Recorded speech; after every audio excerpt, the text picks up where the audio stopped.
A nombre del Inter-American Institute for Democracy les damos la bienvenida a este tercer foro de la libertad de prensa, realizado en unión con la Sociedad Interamericana de Prensa y la Asociación Venezolana de Periodistas en el Extranjero.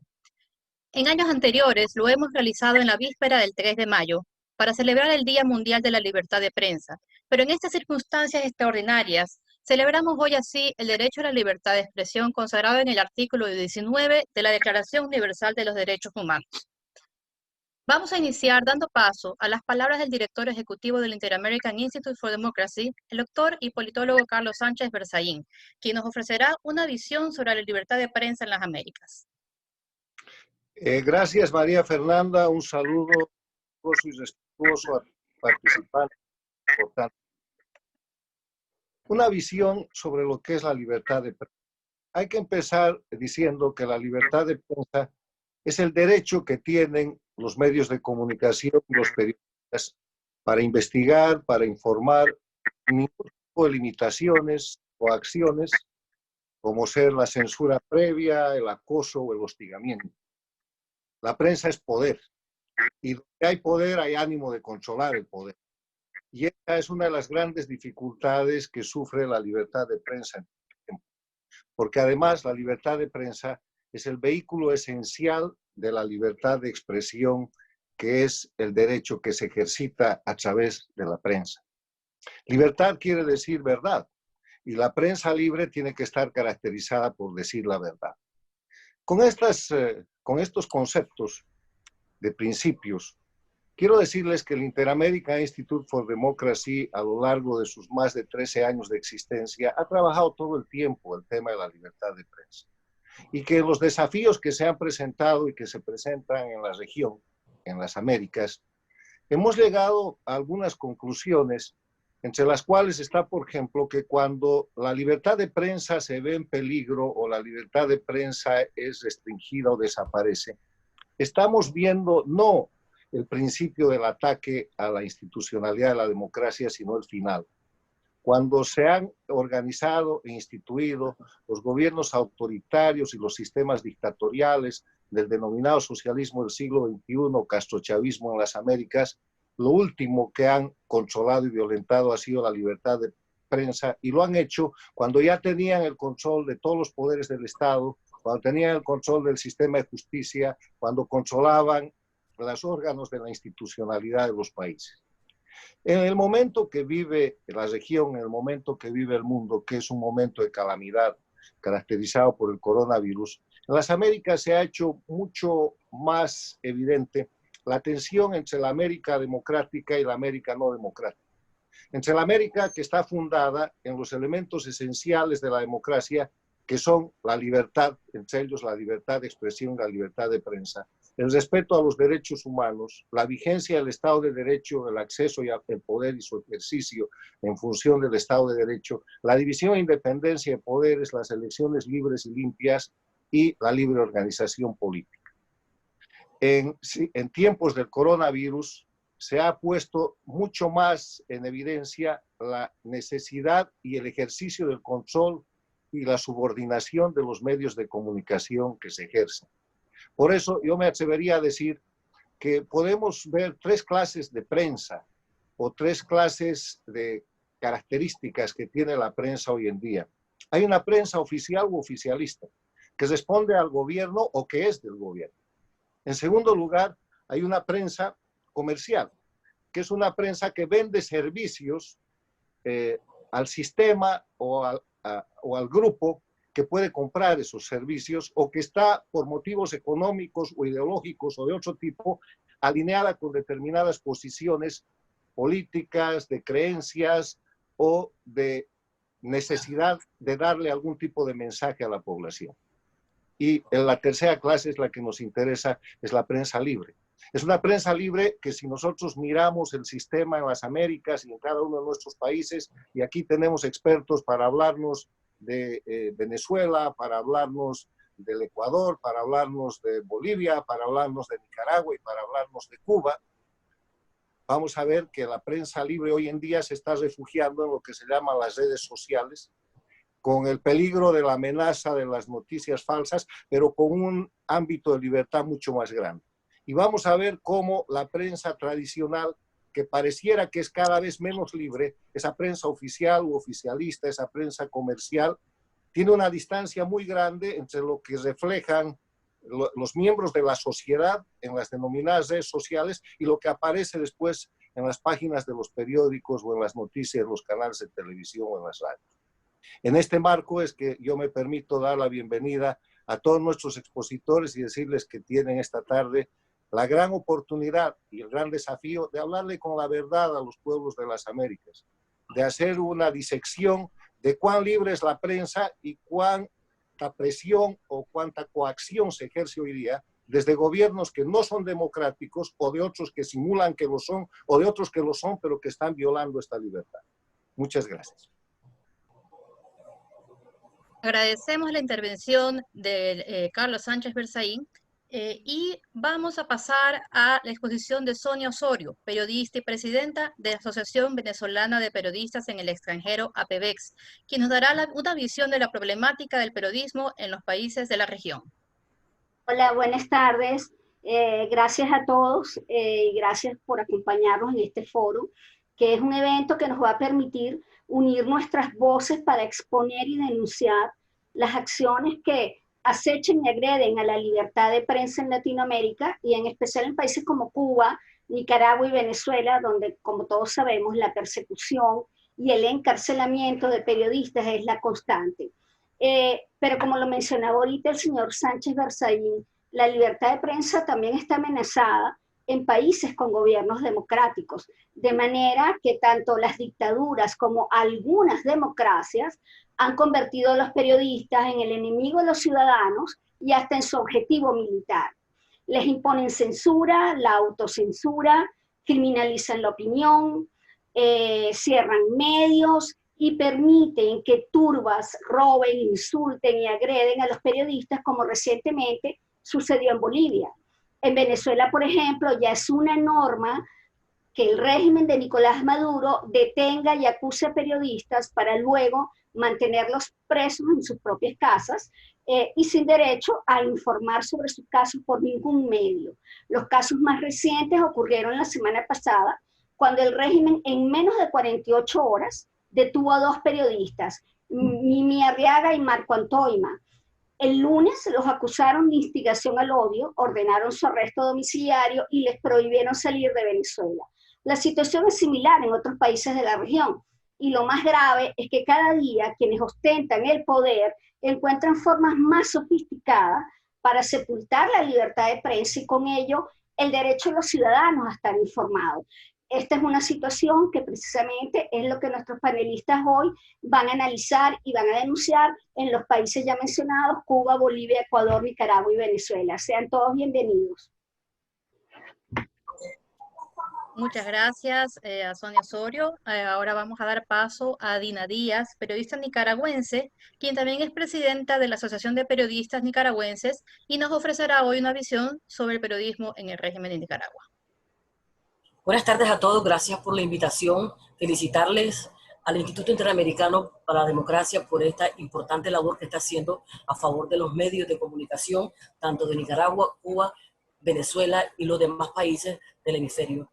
Los retos del periodismo en Nicaragua ante la pandemia del COVID-19 y la dictadura Ortega y Murillo, como se le conoce, es cada vez de mayor importancia. Cobra importancia porque los medios de comunicación continúan en Nicaragua sin poder transmitir en una señal radial abierta y en una señal televisiva, ya ni se diga con la prensa escrita. Los nicaragüenses periodistas, los comunicadores han tenido que salir del país por cientos, tanto a Costa Rica como a los Estados Unidos, ya que la dictadura Ortega y Murillo, además de haberlos ahogados económicamente, los sigue persiguiendo, le sigue dando un poder increíble a sus turbas sandinistas, porque hay un seguimiento.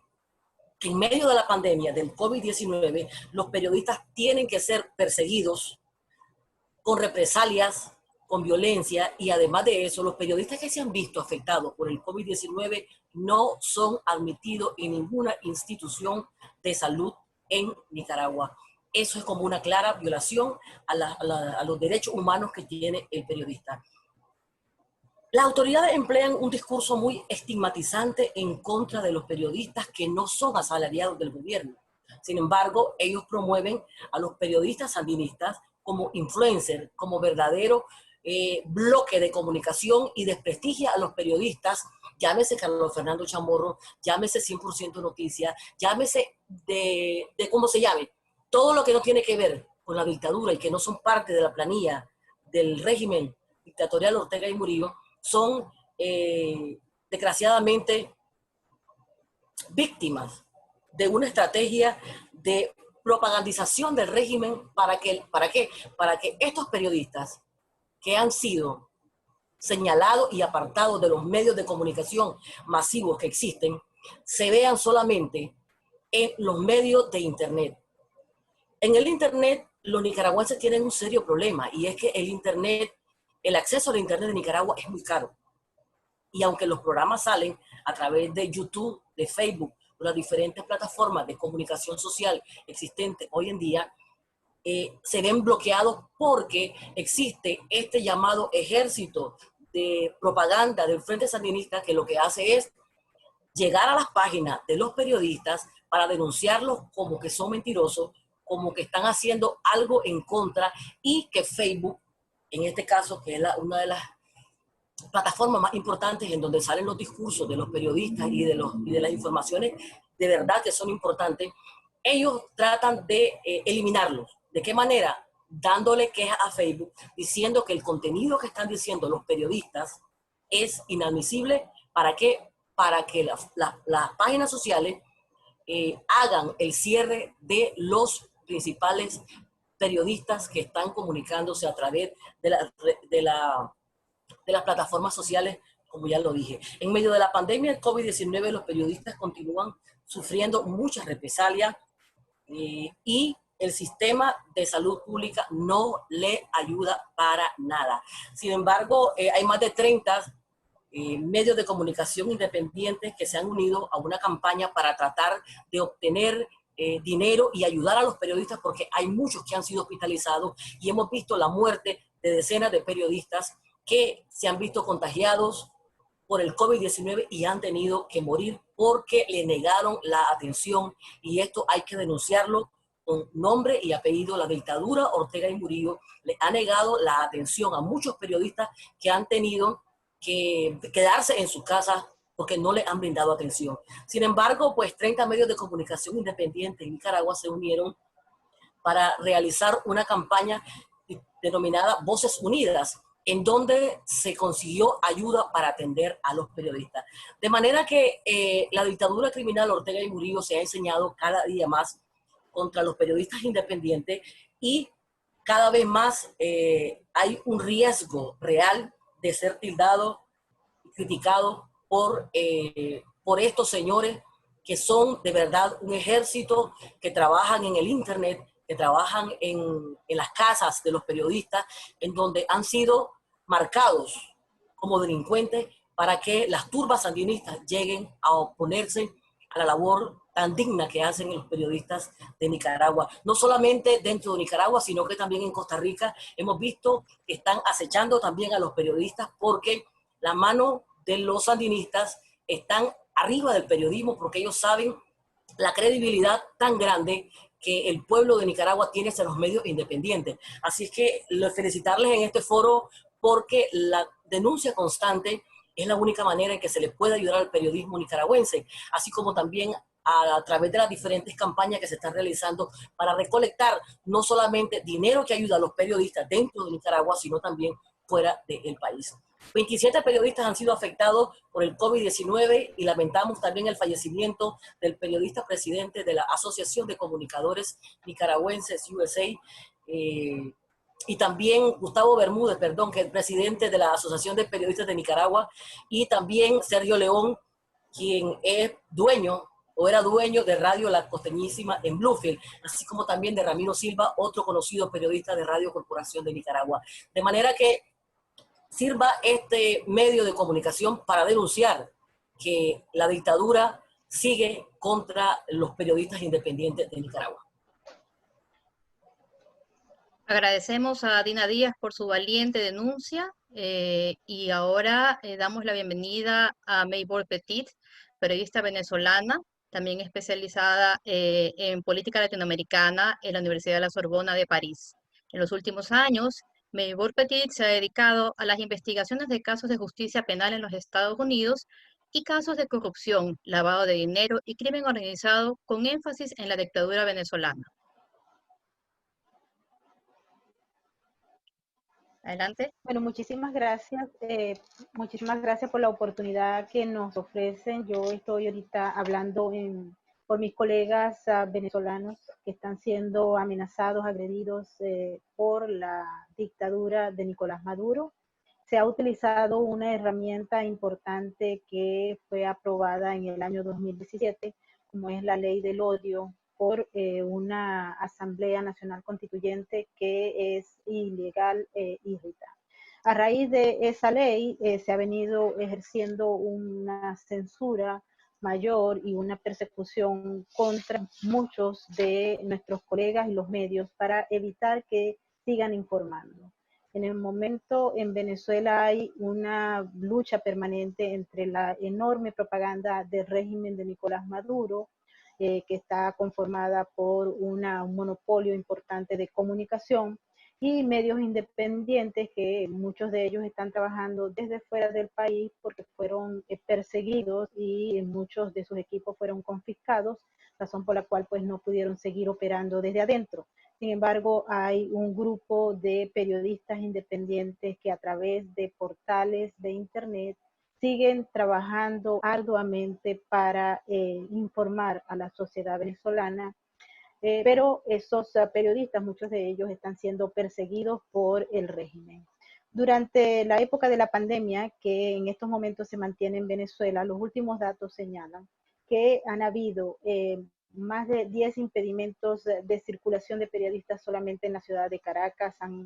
Se han incrementado los niveles de amenaza, se ha obligado a los comunicadores sociales que han logrado información importante sobre los casos del coronavirus, que en algunos de los casos que hemos evaluado contradicen las cifras del gobierno. Ellos se han visto obligados a borrar su material porque los obligan a hacerlo las fuerzas del Estado. También hay hostigamiento, hay intimidaciones, detenciones arbitrarias, la ruptura de un documento de identificación de uno de los colegas periodistas.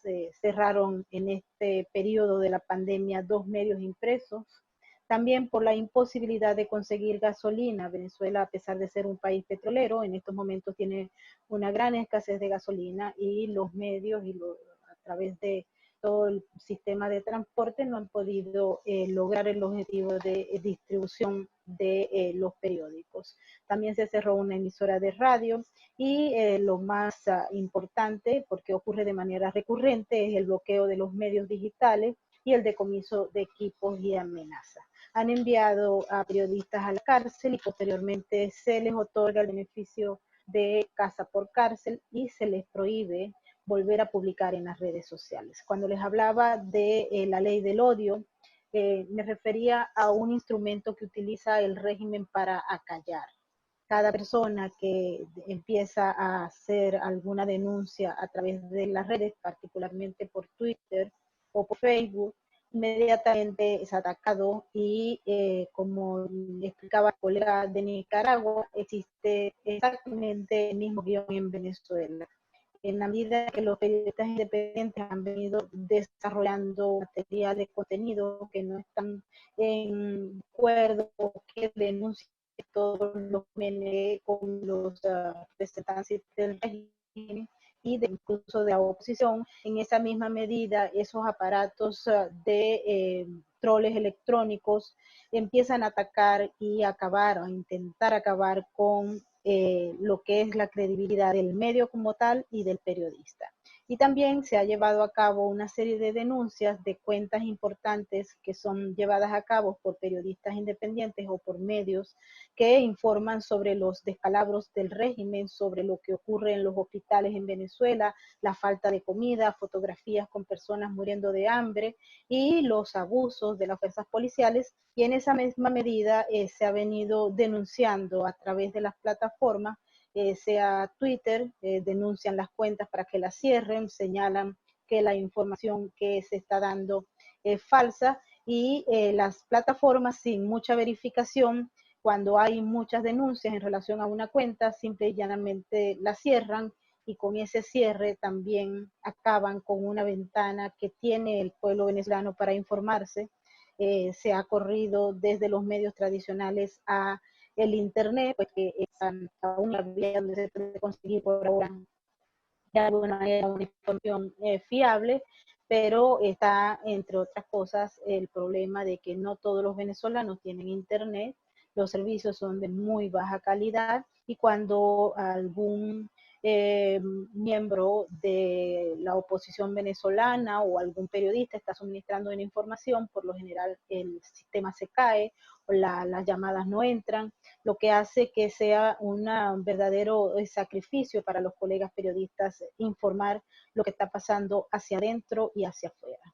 Y desde el punto de vista externo, quiero hacer rápidamente una acotación, que los periodistas venezolanos que se dedican a informar desde afuera lo que ocurre dentro del régimen, también son atacados a través de los diversos mecanismos que existen, como acosos de amenazas de demandas en los tribunales, al menos acá en los Estados Unidos, amenazas y a veces acosos y persecuciones, ofrecimiento de sobornos, y de no funcionar ninguna de las vías que ellos prevén, pues entonces empiezan a acusarlo a través de varios medios de comunicación que están al servicio del régimen, de sobornos, etcétera. Acabamos de justamente procesar una información que está ocurriendo en estos momentos y que se está acusando a un colega periodista de soborno por el simple hecho de suministrar y publicar una información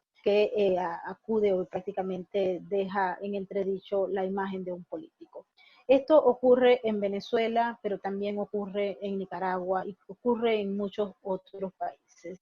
La libertad de prensa, la libertad de información y el periodismo están en peligro. Y en estos momentos pareciera que las instituciones que se encargan de atender a la prensa, de pelear por la prensa, están en prácticamente adormecidas por el tema del coronavirus, y esto está siendo utilizado para que los gobiernos autoritarios, y en todo caso los criminales, se aprovechen de eso para evitar que se lleve la información a la sociedad, lo cual pone en peligro el derecho de cada ciudadano a estar informado con la verdad.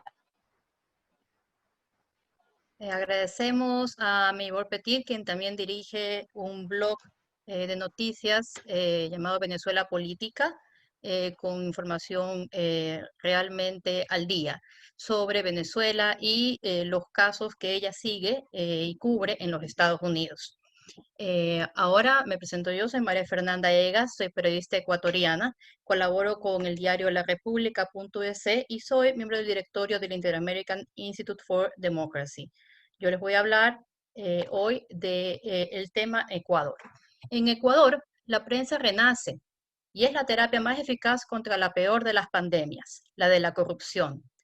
Cuando en marzo se declaró el primer caso de coronavirus en Guayaquil, puerto principal del Ecuador, lejos estuvimos de imaginar que la ventana a la libertad de prensa que se abrió hace 3 años daría a los periodistas y medios del Ecuador la vía para destapar una estructura de corrupción hospitalaria instaurada desde el correísmo. Las revelaciones de cómo han obtenido multimillonarios ingresos económicos, redes relacionadas con los políticos aliados al poder, a costa del dolor y la muerte del pueblo ecuatoriano, ha dado una clara visión de que la censura les permitió operar hasta convertirse en grandes mafias en todos los hospitales públicos del país. La narrativa oficial sobre el verdadero número de fallecidos por la pandemia del coronavirus se contrapone a la realidad objetiva del registro de defunciones. El Estado intenta no aceptar la magnitud de la catástrofe propiciada por la falta de decisión política de extirpar el cáncer de la corrupción y mantener las estructuras que le han dado gobernabilidad en estos últimos años y mantener el poder. Al inaugurarse en el 2017, el presidente Moreno ofreció respetar la libertad de prensa. Se reunió con representantes de varios medios de comunicación y la primera sensación de tranquilidad fue bienvenida por toda una sociedad abrumada por el odio que el expresidente Correa había infundido contra toda la prensa. No ha sido fácil recuperarse de la autocensura. Realmente fueron 10 años muy difíciles para la prensa.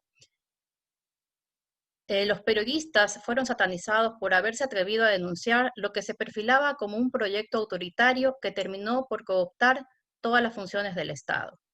Pero las cosas no cambiarían de la noche a la mañana. El entonces secretario de la Presidencia, importado desde las huestes orteguistas de Nicaragua, confesó off the record que el acercamiento del presidente Moreno a la prensa era para crear una apariencia, pero no cambiar realmente nada de lo que denunciaba esta y de lo que la ciudadanía estaba esperando. Los sistemas de vigilancia ciudadana se mantenían y mantienen, al igual que su objetivo de protección de un partido político. Pero el periodismo al que Rafael Correa demandó millonariamente y acosó implacablemente con técnicas heredadas de la Stasi implantadas por la franquicia Castro Chavista, logró mantener un aliento de vida y hoy se perfila como el desestabilizador de la estructura de corrupción que ha permanecido en todas las esferas del poder: el ejecutivo, el legislativo, el judicial, de control y el electoral. Cuando la libertad de prensa está bajo ataque, los daños colaterales son inconmensurables. Si bien el caso de la demanda del expresidente contra el diario El Universo tuvo relevancia mundial y su triunfo también, conllevó grandes costos económicos y El Universo ha reducido su formato a 30 centímetros por 40 centímetros, así como su planta de periodistas. No es el único medio de propiedad privada afectado. Sin embargo, otro sector herido de muerte luego de la gran farra del socialismo siglo XXI en Ecuador han sido los medios públicos, entre ellos los incautados a la banca cerrada. Cuando los proyectos autoritarios confiscan los medios de comunicación para volverlos parte de sus planes de crear una verdad oficial, los trabajadores de prensa pueden verse movidos a continuar prestando sus servicios por cuestión de sobrevivencia, pero esto puede llegar a ser un arma de doble filo. Los medios públicos en Ecuador se caracterizaron por haberse convertido en una zona de grandes privilegios, con salarios excepcionales en el mercado laboral, mientras el desempleo y la precarización aumentaban mes a mes para el resto de la población. En una economía afectada por el fin del boom petrolero, por el despilfarro y la corrupción. La inviabilidad de sostener económicamente el funcionamiento de los medios públicos, por más que el gobierno del presidente Moreno haya realizado cambios de apertura en su política editorial, ha sido inevitable. Esto suma a la problemática de más trabajadores de la prensa despedidos, muchos impagos y serios cuestionamientos a la administración de estos medios con fondos públicos en estos 3 años. En Ecuador, los periodistas no han dejado de ser un objetivo de ataque. Durante las protestas desestabilizadoras de octubre pasado, los ataques a la prensa fueron noticia. Mientras realizaba su cobertura, el periodista de Teleamazonas, Freddy Paredes, fue atacado con una piedra en la cabeza que lo dejó momentáneamente inconsciente. También 27 periodistas fueron secuestrados por el movimiento indígena, junto con 8 policías, y estuvieron captivos en la Casa de la Cultura, y fueron obligados a transmitir los mensajes de los dirigentes indígenas que protagonizaron actos de vandalismo y violencia coordinada con grupos subversivos e infiltrados extranjeros, en lo que se podría interpretar como el inicio de la ola de desestabilización que recorre la región. Seguimos viviendo el legado de violencia contra los periodistas como fáciles objetivos para atacar impunemente, de ir a amedrentar y hacerlos sentir vulnerables en sus lugares de trabajo y domicilios, de intentar callar su voz silenciando sus cuentas, sus redes, silenciando las formas de que tienen todavía de expresarse. Porque ni siquiera se ha realizado una reparación tras la persecución y las demandas judiciales del correísmo. Nos debemos conformar con que el jefe de propaganda del correísmo, Fernando Alvarado, haya fugado a México, donde el nuevo gobierno aliado a los regímenes del socialismo siglo XXI les ha dado acogida. El superintendente de comunicación de Correa, Carlos Ochoa, huyó a Bolivia, acusado de falsificación y uso de documento falso, al realizar una alteración a la impresión de la Ley Orgánica de Comunicación con la que sancionó a 11 radios.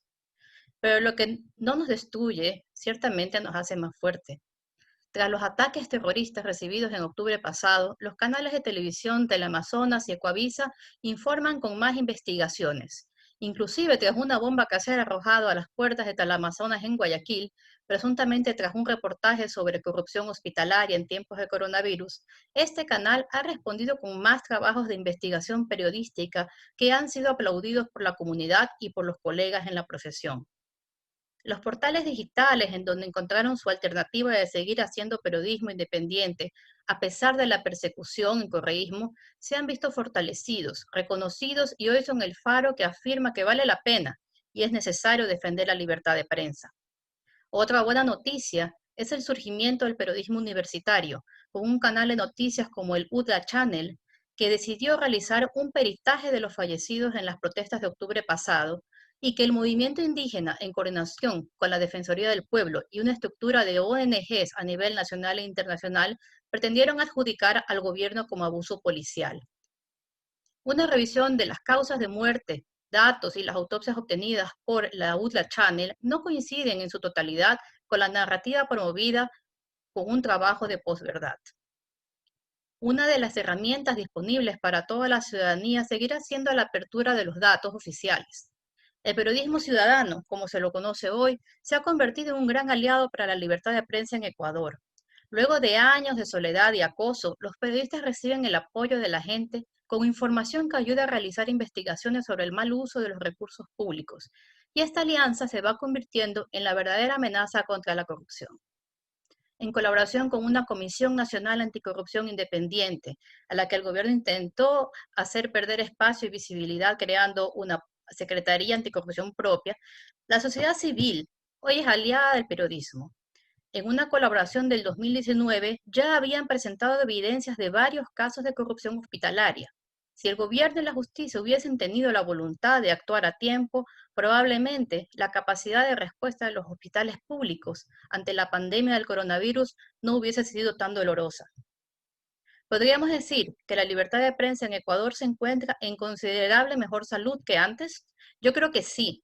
La actual ley Mordaza ha sido reformada en una ley con condiciones más favorables para ejercer el periodismo, pero aún permanecen amenazas. La más reciente denuncia sobre el proceso de concesión de frecuencias radiales en las que se continúa utilizando el esquema correísta de ser juez y parte, en este caso, de ser parte del comité de concesiones y haber tenido relación con el régimen anterior y tener intereses en poseer frecuencias que le hicieron oposición anteriormente, han despertado las alarmas en organizaciones de defensa del periodismo y también en el propio oficialismo.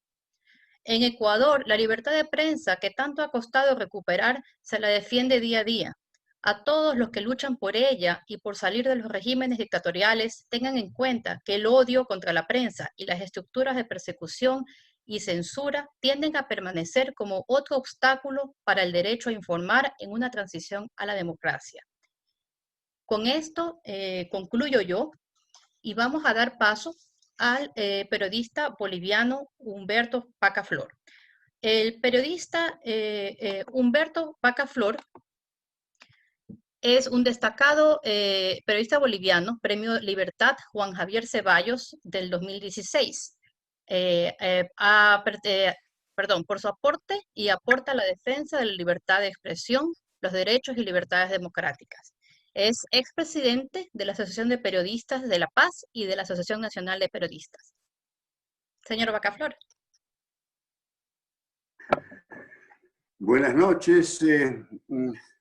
Quiero contarles que hace 3 años se cumplió el aniversario número 50 de la guerrilla del Che Guevara en Bolivia.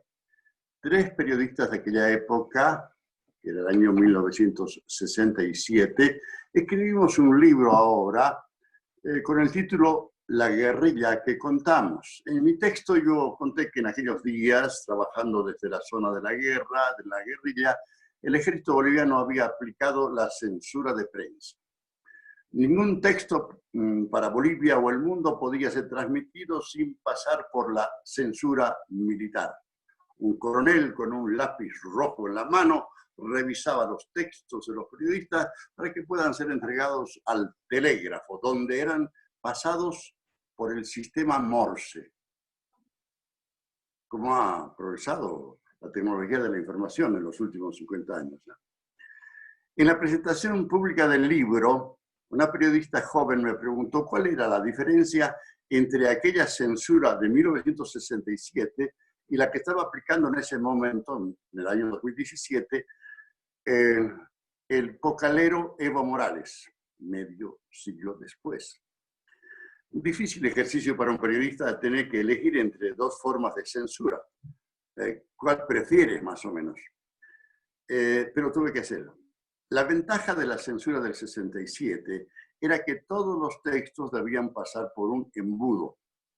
El lápiz y el morse eran sus herramientas. La censura del siglo XXI era más difícil. Los medios de transmisión se habían multiplicado hasta convertirse en un tsunami de información.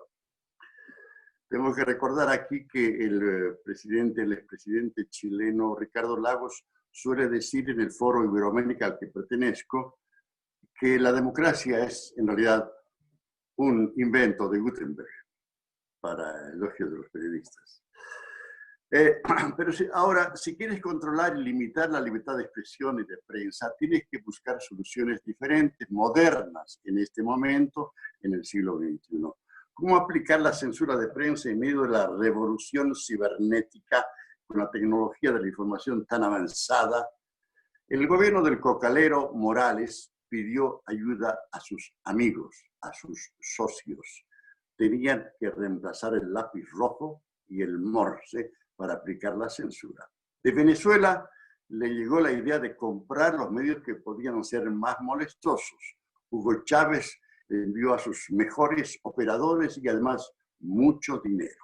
En primer lugar, el empresario venezolano Carlos Gil Ramírez, que debió operar con el embajador venezolano de entonces, Julio Montes. Cuando tienes mucho dinero, pero mucho dinero, comprar medios no es difícil. Pagaron $18 millones por un diario que apenas vendía 15.000 ejemplares. Y procedieron de inmediato a despedir a los columnistas y periodistas que podían ser molestos. Luego compraron un canal de televisión pagando $5 millones. Ningún canal de televisión en Bolivia cuesta tanto. El embajador Montes fue despedido por Chávez desde Caracas porque se había quedado con un porcentaje mayor del acordado de la empresa, de las acciones de la empresa. Luego avanzaron hacia otros medios, usaron el método del chantaje para comprar un canal de televisión, el canal PAT. Secuestraron al hijo del dueño para obligarle a vender el canal. Y comenzaron a hilar fino luego los del gobierno del cocalero. Descubrieron que tenían en sus manos la publicidad del Estado y la manejaron con artes de mafiosos. Avanzaron tanto en esta materia que llegaron en 14 años a pagar a los medios por lo que le decían y por lo que no decían. Es decir, les pagaban por lo que decían y también por lo que no decían. Ganas dinero si dices algo y ganas dinero si no dices algo. Para los medios que no estaban dispuestos a ser vendidos, descubrieron que existe el método de la presión tributaria. Enviaron funcionarios de la Oficina de Impuestos a los medios más importantes. No les dejaban pasar ningún error, les aplicaban multas por cualquier cosa. Cuando un medio difundía información incómoda para el gobierno, recibía multas. Si obedecía, pues ninguna multa. El director de un diario de La Paz ofreció a los agentes del gobierno la venta de un diario. La respuesta fue que ya no les interesaba seguir comprando periódicos, pero si aceptaba el dueño del periódico que el gobierno pusiera al director, entonces le iban a dar publicidad para que pueda sobrevivir a la crisis económica que estaba en ese momento vigente. Habían reemplazado el lápiz rojo y el morse para aplicar la censura. Y también incursionaron en el control de las instituciones de los periodistas. Cuando la Asociación de Periodistas de La Paz había decidido concederme el Premio Nacional, el gobierno del cocalero Morales se opuso. El argumento fue que yo era un enemigo del proceso de cambio. Y cuando me dieron el Premio Libertad, el gobierno decidió iniciarme un juicio. El propio Morales me inició un juicio. Yo ahora les tengo miedo a los premios. Cada vez que me dan premios hay alguna amenaza de parte del gobierno. En suma, que yo prefiero la censura franca, abierta, que se aplica con un lápiz rojo. La otra, la censura aplicada por el cocalero Morales, era siniestra, ladina, solapada. Pero quedo convencido de que si el Che Guevara hubiera triunfado en su guerrilla acá, ahora tendríamos en Bolivia una dictadura como la cubana, pero quizás no llegaríamos por vergüenza a ponerle Juventud Rebelde a un diario sumiso que solo repite lo que dicen sus amos. Y por último, quiero mencionarles una cosa que me preocupa.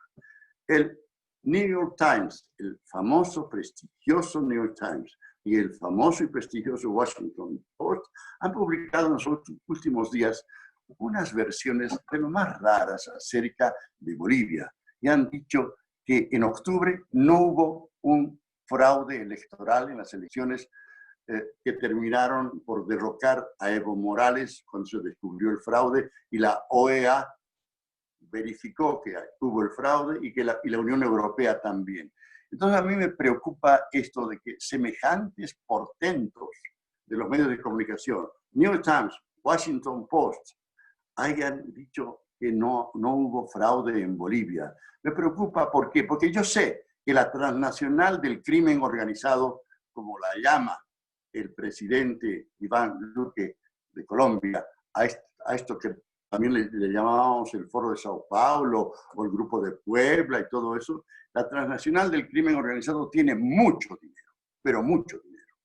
Yo espero que estos ejemplos de periodismo internacional, como el New York Times y el Washington Post, no hayan sido tentados por este dinero de los narcotraficantes que operan en la región.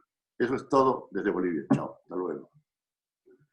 Muchísimas gracias, Humberto Bacaflor, por sus importantes denuncias. Ahora damos paso a Carlos Alberto Montaner, nuestro director. Es también escritor, periodista y político, quien ha publicado más de 30 libros y miles de artículos. Ha sido premiado luchador por la libertad, quien abordará la problemática de su país natal, Cuba. Muchas gracias, María Fernanda. Bueno, yo lo que voy a hacer es leer unos párrafos que tienen que ver con un texto que yo 2 veces a la semana hago para las 30 emisoras de radio que recogen estas colaboraciones mías. El Inter-American Institute for Democracy, presidido por Tomás Regalado, dedicó el día 24 de junio a examinar la salud de la libertad de prensa en el continente americano. La Sociedad Interamericana de Prensa, la prestigiosa SIP, colabora en el empeño y a mí me han pedido que hable de Cuba. Lo más interesante de la Constitución aprobada en fecha tan reciente como el 24 de febrero del 2019 es el reconocimiento implícito del fracaso del sistema. Por una parte, subraya el carácter, y cito, irrevocable del socialismo, pero por otra, admite el mercado, la propiedad privada y la inversión extranjera, aunque supuestamente bajo el control del Estado, mientras reconoce, por otra punta, la supremacía absoluta del Partido Comunista.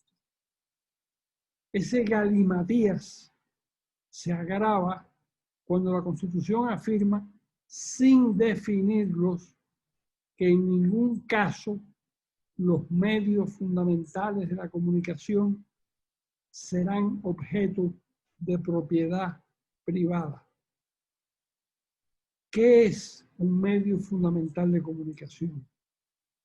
¿Acaso se refieren a Granma el órgano del Comité Central del Partido Comunista, Granma puede existir o puede seguir existiendo en una Cuba democrática, como antes existía el periódico Hoy, y ya mencionaré de qué se trata. La ventaja es que ya no es posible, o que ya es posible, desmontar el sistema comunista sin grandes dificultades. Todo está en apelar a la Constitución aprobada. Es imposible mejorar el desempeño del sistema o, en su defecto, terminar con el comunismo mientras no exista un examen libre del acontecer político y social del país. Esa fue la lógica empleada por Alexander Yakovlev cuando recomendó la glasnost en la Unión Soviética. No era posible la mejoría sin la transparencia y sin temor a las represalias cuando se criticaba. Es verdad que Yakovlev no recomendó la privatización de los medios de comunicación, pero no es posible contar con que los medios oficiales adoptarán puntos de vista contrarios a la línea central del poder. En otras palabras, la libertad es la consecuencia de la libertad de expresión. El perverso razonamiento de que los medios privados adoptan el punto de vista del dueño no revela que un medio privado se debe a sus lectores. Si algo acogen los medios de radio, la televisión o la prensa escrita, es el punto de vista de los lectores o de los oyentes. Si el punto de vista está muy alejado de lo que quiere el consumidor, sencillamente dejarán de atenderlo. Antes de la revolución, en época de los gobiernos auténticos, cuando mejor estuvo el diario Hoy, el periódico de los comunistas cubanos apenas contaba con 5.000 ejemplares de circulación, porque apenas tenía lectores y simpatías. Y ese es el destino de Granma tras más de 6 décadas de continuados fracasos. Ya sabemos que los cubanos en su gran mayoría quieren reformas que liquiden el sistema.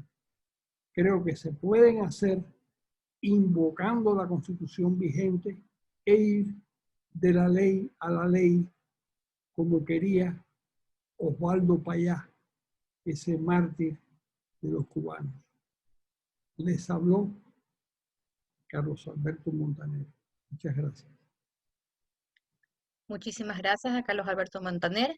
Ahora vamos a dar paso a la intervención de Ricardo Totti, el presidente de la Sociedad Interamericana de Prensa, premiado periodista y pues siempre es un aliado del periodismo y las denuncias en la región. Ricardo. Muchísimas gracias, María Fernanda, y un placer estar con tan ilustres personajes que siempre favorecen el periodismo y la libertad de prensa, así que me da mucho agrado de ser parte del Inter-American Institute for Democracy.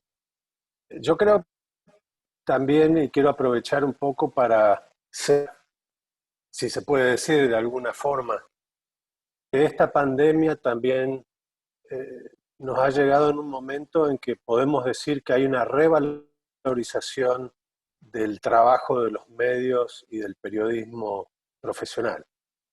Creo que había ciertas dudas en un pasado muy cercano de que el Internet o las redes sociales o el periodismo, para llamarlo de alguna forma, habían ocupado el lugar que necesitaban tener los medios de comunicación. Y yo creo que los medios en este momento, el trabajo profesional se ha revalorizado. La gente busca a través de los medios, ya sean las páginas de internet o en la televisión, la radio, los medios nativos, sobre lo que está pasando para tener, porque en realidad los medios siempre han gozado de mayor credibilidad y de confianza del público que las redes sociales. Es decir, yo creo que en esta salud pública hay una revalorización de estos medios y creo que también hay que hablar de otras pandemias que nos están afectando. Una de ellas es la que, por lo menos que se viene hablando mucho más frecuentemente desde el 2016 en Estados Unidos, del tema de las noticias falsas, que son muy anteriores a seguir en toda nuestra vida. Y yo creo que también ahí los medios han sentido su revalorización por sobre las plataformas digitales o por sobre cómo conecta en forma digital. Así que creo que también los medios de periodismo profesional le han ido ganando a estas dos pandemias. Pero por otro lado también quiero hacer ver que hay una pandemia que es un poco diría yo, de vieja data, que tiene que ver con los modelos de negocio de los medios de comunicación, muchos de los que lamentablemente están agotados. No han sabido muchos medios apuntar a la transformación digital, pero por otro lado, el problema del modelo de negocio propio también es la competencia desleal que se ha creado con los monstruos del Internet, hablando desde Facebook y Google y tantos otros que, por lo menos como ustedes saben, se llevan el recurso económico más valioso que tenían los medios de comunicación, que era la publicidad. Y estos se llevan como el 80% de la publicidad mundial. Es decir, hay un problema de recursos económicos en los medios de comunicación. Y creo que todos hablaron acá, desde Humberto, Carlos, María, Sonia y Merbot, todo lo que ha sucedido en nuestros países, que tiene que ver con la otra pandemia, que es aguda y que ha venido manifestándose en América Latina, también de muy vieja data, que es la asfixia económica, como bien lo planteaba Humberto en Bolivia, o Carlos en Cuba, los principios de la revolución y posterior, entre lo que decía Sonia y Merbot con el tema de Venezuela, hablar también de Ecuador, como decía María Fernanda. No es un tema únicamente de Venezuela, de Nicaragua, también todavía lo sigue siendo en Bolivia, por más que haya otros gobiernos, porque han pasado 14 gobiernos o 14 años del gobierno de asfixia económica como fue el gobierno de Evo Morales. Hubo también un problema de conflicto social que fue otra asfixia económica para los medios, y en este momento los medios bolivianos han tenido que dejar incluso de publicar en papel por graves costos a su modelo de negocio. Así que yo diría las grandes pandemias que hemos vivido en los medios de comunicación, yo diría que todo se ha potenciado obviamente con el tema de esta pandemia de salud pública. Y bueno, hay medios como los que vivimos en nuestra propia ciudad, donde el Miami Herald y su propia compañía está retrotrayéndose, achicándose, los vemos en todos los medios de comunicación, en la mayoría de los medios de comunicación de Estados Unidos, también en Cali de Colombia, donde el diario El País, uno de los más prestigiosos, también entró en bancarrota, los podemos ver, como decíamos, en los medios de Bolivia, y así podemos seguir yendo hasta Chile en este momento con graves problemas económicos para los medios que tampoco pueden acceder a créditos bancarios para poder pagar siquiera la... Y vemos que en Perú también se están los medios periodistas tratando de obtener algunas regalías del gobierno, pero no son suficientes.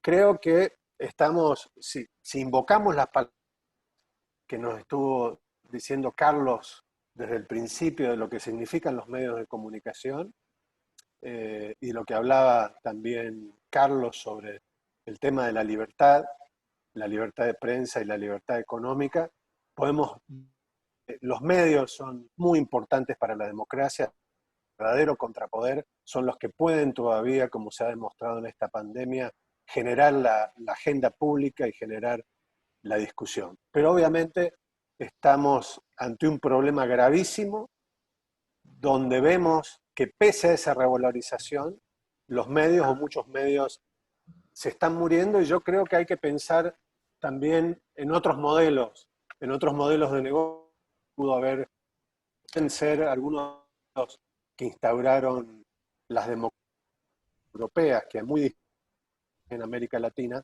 están solventadas por el Estado, no por los gobiernos que siempre en América Latina han terminado siendo ideológicos y apuntando a los medios para asfixiarlos más que para alentarlos.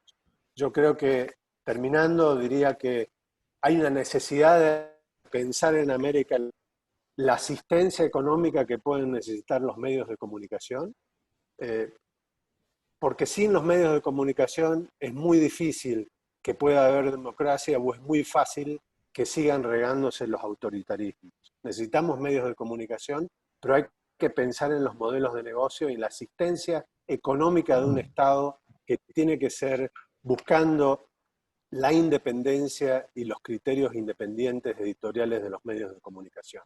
Justamente nosotros en estas semanas en la CIP nos estamos debatiendo sobre esta dicotomía. Por un lado la revalorización de los medios, pero por otro lado el problema económico de los medios.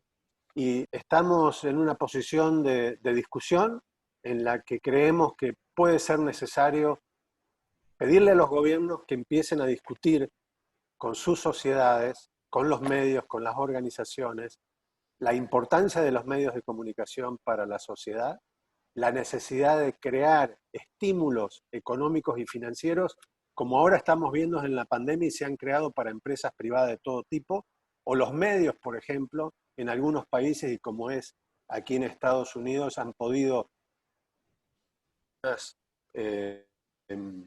no subsidios, algunas ayudas económicas de parte del gobierno, pero manteniendo su independencia. Creemos que es necesario que haya un estímulo a las empresas privadas para que puedan hacer publicidad y tener una inversión fuerte en medios de comunicación, porque no solamente la inversión de publicidad es para los medios de comunicación una entrada de dinero, pero sobre todo para el motor de la economía, y es muy importante. Creemos que tiene que haber algún tipo de exoneración a impuestos, al consumo de medios de comunicación y especialmente a los insumos importados, que en muchos países están bloqueados con insumos o gravámenes muy altos, como es el caso de Nicaragua, que por lo menos el gobierno siempre ha trabado la importación de asuntos. Y sobre todo el derecho de autor, ese tema todavía que los medios de comunicación se están debatiendo tanto en Europa, en Australia, pero también en Estados Unidos y en algunas partes de América Latina, el derecho de autor de los medios, porque sale muy costoso hacer periodismo y esto es gratuitamente tomado por las plataformas digitales sin ningún pago, ninguna retribución a los medios.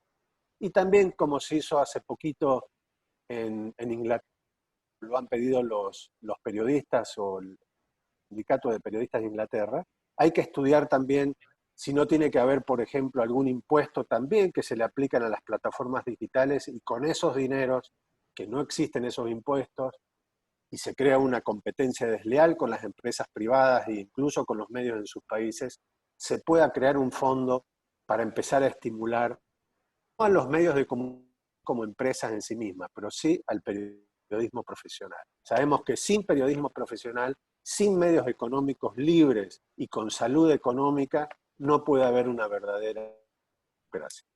Muchas gracias. Muchísimas gracias, Ricardo Totti.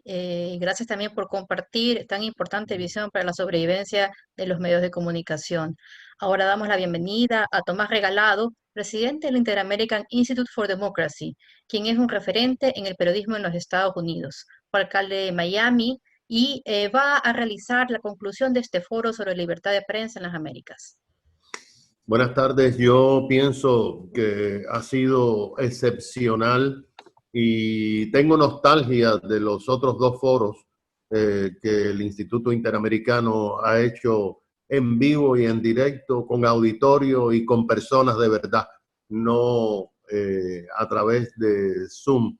Y yo creo que es importante y quiero agradecer a Carlos o María Fernanda por esta gestión de organizar este foro, a Sonia, a Dina, a Maybot, a Humberto, a Ricardo Trotti y por supuesto a Carlos Alberto Montaner, alguien que ha sido icónico en denunciar la situación de hostigamiento al periodismo en todo nuestro continente y en el mundo, y particularmente en Cuba, donde empezó hace 60 años con un velorio a la que acudieron miles de personas convocadas por Fidel Castro a un periódico. Le hicieron un funeral a un periódico, y yo estoy seguro que Carlos Alberto recuerda de eso. Cuando yo estaba en la alcaldía de la ciudad, una de las cosas que teníamos que hacer era hablar continuamente con las agencias de bonos en Wall Street, y nos llamó la atención un reportaje que estaba preparando la NPR, la agencia de radio pública de los Estados Unidos, donde decía que en las ciudades donde se disminuían los medios de prensa porque cerraban por menos poder económico, a esas ciudades se les degradaba su categoría de bonos en el área de Wall Street, lo que significa que las ciudades tienen que pagar más intereses para pagar por esos bonos. Y la razón por la que la hacían es que hay una relación directa entre la ausencia de medios de comunicación y la corrupción política. En los Estados Unidos, exactamente en los Estados Unidos, no en los países de nuestra América. Y por eso, Ricardo lo mencionó, el Miami Herald. El Miami Herald ya se tiene que mudar hasta del edificio porque simplemente económicamente no es viable. Estamos viendo que el Tampa Bay Times, que a mi opinión era uno de los mejores medios investigativos, ha dejado de publicar su edición en papel varios días a la semana y está pidiendo ayuda a los lectores del Tampa Bay Times para mantener algún equipo investigativo. Yo creo que la misión del instituto es seguir insistiendo en que la prensa es fundamental, en que la prensa es necesaria, en que los ataques a una prensa son ataques a toda la prensa. Y yo creo que una gestión importante como cabilderos que debíamos ser ante el Congreso de los Estados Unidos, debe ser esa que mencionó Ricardo, que se imponga algún tipo de impuesto a las plataformas sociales que de una forma abierta están tomando el contenido del trabajo de días de periodistas investigativos para publicarlo simplemente de forma hasta ilegal, porque los derechos de autor sirven y ellos son los que venden anuncios, restándole a los medios de comunicación tradicionales. Yo creo que nos queda trabajo por hacer. Yo creo que se habla mucho ahora de la primera enmienda, pero al fin y al cabo, mis queridos amigos y colegas, esta pandemia le ha servido a todos los gobiernos, incluso los democráticos, principalmente los gobiernos locales, para evadir la presencia del público para que peticione al gobierno, como lo dice la primera enmienda de la Constitución, y para aprobar proyectos multimillonarios sin la participación del pueblo y con la excusa de que no se pueden ofrecer información bajo el acta de información del Congreso que los ciudadanos tenemos derecho que pedir, simplemente porque la pandemia ha paralizado las gestiones de muchos gobiernos. Estamos luchando contra muchas cosas y yo creo que la participación de ustedes ha sido excepcional. Me siento muy orgulloso de que el instituto haya podido reunir a este grupo de personas y ojalá que esta conferencia la vean muchísimas personas para que se den cuenta que información es poder y que si no estamos informados y bien informados, pues nunca vamos a tener el poder que como ciudadanos de una democracia nosotros merecemos. Muchas gracias, María Fernanda, muchas gracias a Carlos por esta organización y a todos ustedes, pues gracias por participar. Ya tengo ganas de verlos y abrazarlos personalmente. Muchísimas gracias. Bueno, agradecemos a nuestro presidente Tomás Regalado a nombre del Inter-American Institute for Democracy. Agradezco también a la Sociedad Interamericana de Prensa, con Ricardo Totti, y a ABPEX, con Sonia Osorio, que nos han apoyado en la realización de este foro. Los esperamos en la próxima realización y también queremos dar un agradecimiento muy especial a todos nuestros panelistas y a las personas que nos están acompañando en esta transmisión. Muchas gracias.